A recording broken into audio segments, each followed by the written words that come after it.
meskipun ditulis orang sekarang. Sambil contoh misalnya, jelek-jelek saya punya karangan ya. Saya nulis kitab Mauhibur Rahman, diantaranya syarahnya Zubat sampai sekarang, tapi belum selesai, doakan selesai ya. Atau belum aja ini Mas Yan, hampir selesai. Itu yang nulis saya. Tapi isi dari kitab saya dari awal sampai akhir, seujung kuku pun tidak ada yang murni dari saya, tidak ada. Mujarrad nakil, ana mujarrad nakil. Saya hanya menukil dari apa yang ada oleh bahtul ulama terdahulu. Saya simpulkan, maka saya mengatakan orang ngarang kitab itu gampang sebetulnya, gak repot ngarang kitab itu. Terus modal iso bahasa dididik iso kan pokoknya, modal nekat lah pokoknya. Ya sudah, di Fathul Mu'in, Fathul Qorib, sampai simpulkan, ibaratnya dirubah-rubah titik, jadi sudah. Gampang sekali. Gampang, mas pokoknya iso bahasa Arab titik, pokoknya iso jazaitun apa gitu. Salah titik gak ketoro kok gitu. Ya jadi ya kayak saya itu. Apa yang saya tulis itu mudah sekali. Seluruh kitab saya, Ghurrul-Bahiyah, kemudian Tashil Wusul, kemudian Dawabit, Kanzul Fawaid, kemudian Mauhibur Rahman, kemudian dan lain-lainnya, sedikit pun tidak ada dari saya. Ana mujarrad nakil. Saya menukil. Ya sudah, di kitab-kitab yang ada itu, kitab ini, oh kesimpulan berarti ini itu. Ya takbir liyo. Ya gitu aja. Kan gampang kan? Wis pokok iso, kapate iso bahasa Arab mau dididik iso pokoknya. Ya sudah, itu aja. Jadi Syarah Zubat, Syarah Zubat itu saya buka Syarah Zubat lainnya. Buat A, B, C, D, oh ini karep itu. Saya buka lagi kitab lain, oh ini begini. Oh berarti begini kesimpulannya. Yang gampang. Kan gitu aja kan? Udah. Jadi kitab meskipun saya yang nulis, bukan dari saya sama sekali. Nol, nggak ada saya. Saya nggak bisa apa-apa. Saya hanya bisa menyimpulkan. Jadilah kitab itu. Maka kitab yang saya tulis itu tergolong turos, bukan muasir. Karena nggak bisa.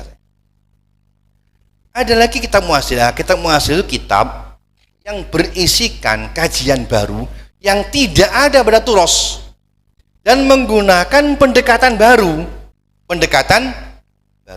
Nah, di sini persoalannya. Kalau pendekatan baru itu paralel dengan yang ada pada turos, makbul, bisa diamalkan. Artinya sesuai 4 madhab, manhajnya sama, pendekatan usulnya sama, maka dapat terima. Tetapi kalau menyimpang, mardud. Saya ambil contoh misalnya, di antaranya ulama muasir. Tadi contoh tadi tentang mata uang tadi ya. Itu contoh deh, itu muasir itu. Yang saya sampaikan tadi itu. Yang kedua contoh lagi seperti ulama sekarang ini pernah membahas tentang membayar zakat melalui transfer, via transfer ya. Kalau kita merujuk pada kutubut turos, itu hampir akan menemukan kesimpulan tidak sah. Karena jelas di kitab-kitab turos itu jelas semua mengatakan zakat itu tidak boleh ditunaikan dalam bentuk piutang, tidak boleh.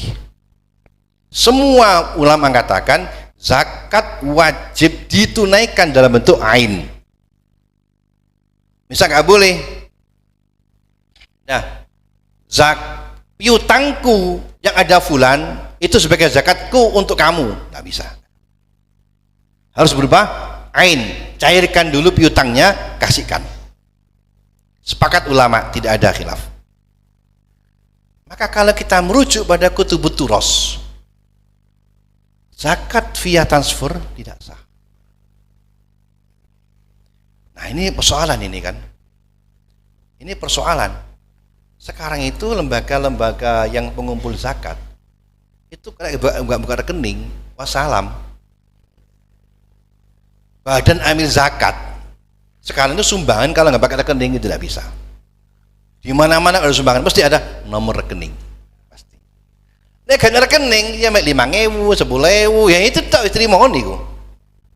Kalau zakat itu hanya nggak pakai rekening ya paling zakat fitrah. Zakat 1.000, 2.000 ya tidak bisa banyak. Kenapa? Yang besar-besar kebanyakan menggunakan transfer karena lebih cepat dan efisien. Nah kata para ulama ini ihtimal boleh, bisa boleh, bahkan boleh. Kenapa boleh? Nah, ini karena apa sih problemnya zakat itu nggak boleh den? Karena nggak bisa diterima, nggak bisa qobud, harus makbud zakat itu. Nah ini persoalannya. Kalau begitu orang jual beli pulsa itu tidak sah juga karena nggak ada yang qobud kan. Nah kata para ulama begini, objek itu ada ain, ada ain, ada ghairu ain, ada mada khis, ada yang madi, ada ghairu madi, ada yang ada ainnya, ada yang tidak ada ainnya. Nah yang nggak ada ainnya ghairu madi atau khis atau maknawi itu den. Nah den itu ulama berbeda pendapat mengenai apakah den itu dapat dipindah milikkan, ada khilaf ulama. Kalau dipindah milikkan kepada man alaihi den sepakat istidlal namanya. Tetapi kalau kepada man ghairu man alaihi khilaf ulama. Hibatud den ghairu man alaihi, bi'ud den ghairu man alaihi khilaf ulama. Ulama yang mengatakan tidak sah, kenapa? Karena ta'adzur qobud, tidak ada qobudnya. Tapi ulama yang mengatakan sah karena sudah dianggap ada qobud hukmi, kita dikasih gitu, dikasih itu.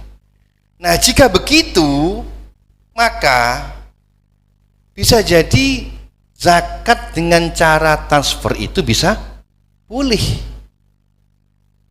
Makanya kalau dulu saya bahas masalah Shopee itu kalau ikut pendapat yang mengatakan harus dan nggak sudah qobud, angel pakai sah, susah. Ya satunya dengan cara ikut pendapat yang mengatakan dan itu bisa di qobud, namanya qobud hukmi namanya. Nah ini yang dipakai ulama asir sekarang ini dan paralel dengan apa yang ada dalam kutubut turos, maka makbul. Tetapi ada yang nggak paralel, malah bertentangan, seperti ada pendapat dari Yusuf Qaradawi, orang alim sebenarnya, ketika merumuskan tentang zakat profesi. Itu Yusuf Qaradawi itu bagus akarnya, jadi dibangun atas pendapat mazhab Hanafi, Hambali, Ba'dul Hanabilah, yang merujuk pada riwayatnya Ibnu Mas'ud, Muawiyah, Sayyidina Muawiyah, dan Sayyidina Umar bin Abdul Aziz, yang menyatakan bahwa orang yang memiliki dirham dan dinar yang sudah mencapai 1 nisab itu langsung dikenakan zakat tanpa menunggu haul. Itu awalnya gitu acuannya, dan itu diterapkan pada masa pemerintahannya Sayyidina Umar bin Abdul Aziz. Pada masa pemerintahan Aziz itu ketika ada pegawai mendapatkan bayaran langsung potong zakat 2,5%. Nah mengacu pada pendapat ini, maka siapapun yang menerima uang dan kita mengikuti pendapat yang mengatakan uang adu ribawi dan sudah mencapai nisab, maka wajib zakat 2,5%. Jadi orang yang punya gaji besar, direktur, kemudian DPR ya, itu gede-gede kan baju gajinya kan, begitu nerima gaji langsung wajib zakat 2,5%. Namanya profesi. Kenapa? Karena kalau mereka nggak kena zakat, koyo gak adil koyo. Sing petani repot koyo ngono wajib zakat. Petani itu kan dari pagi sampai sore ke sawah kan, sampai mulus gegeri. DPR RI sing yang cidang turu montore ku mulus-mulus, gajinya puluhan ratus juta, gak kena zakat, kan rada kurang ajar, maka kena zakat juga. Ini namanya zakat profesi. Nah maka Maka zakat profesi itu menyasar kepada orang yang punya gaji yang mencapai 1 nisab. Lalu Syekh Qaradawi ditambah lagi, dikembangkan lagi. Kata Syekh Qaradawi, meskipun gaji kecil, tapi kalau dikumpulkan 1 tahun itu mencapai nisab, kena zakat juga. Kata Syekh Yusuf, nah ini nyimpang sudah ini. Nah ini banyak ditolak ulama. Kenapa? Karena Syekh Qaradawi menyamakan, dianalogkan pendekatannya sama dengan dhammu dalam ziro'ah, dalam zakat zuru.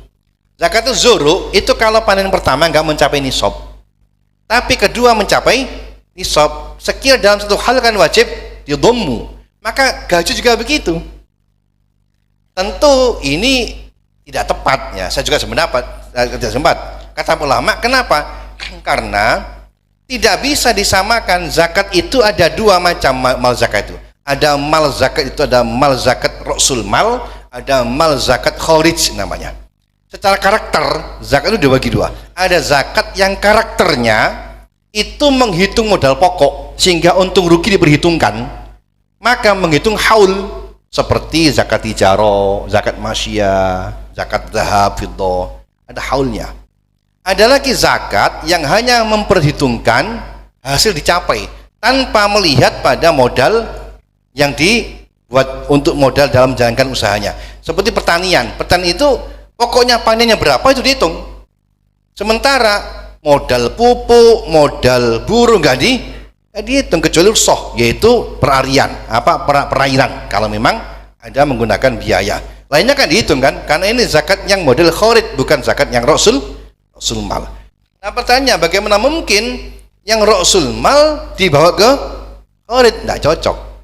Sehingga ulama menolak, banyak yang menolak pendekatan yang dipakai oleh Syekh Qaradawi. Kenapa? Sudah menyimpang dari apa yang ada pada kutubut turos. Itu contoh muasir yang jadi sekali lagi, turos muasir itu tidak merujuk kepada tahunnya berapa, tidak, tapi merujuk kepada kajiannya apa dan pendekatan bagaimana.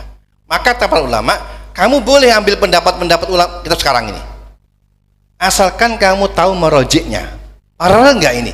Misalnya yang di fikih Islami yang ada pada kitabnya Wahbah Zuhaili misalnya, kalau paralel boleh kita amalkan.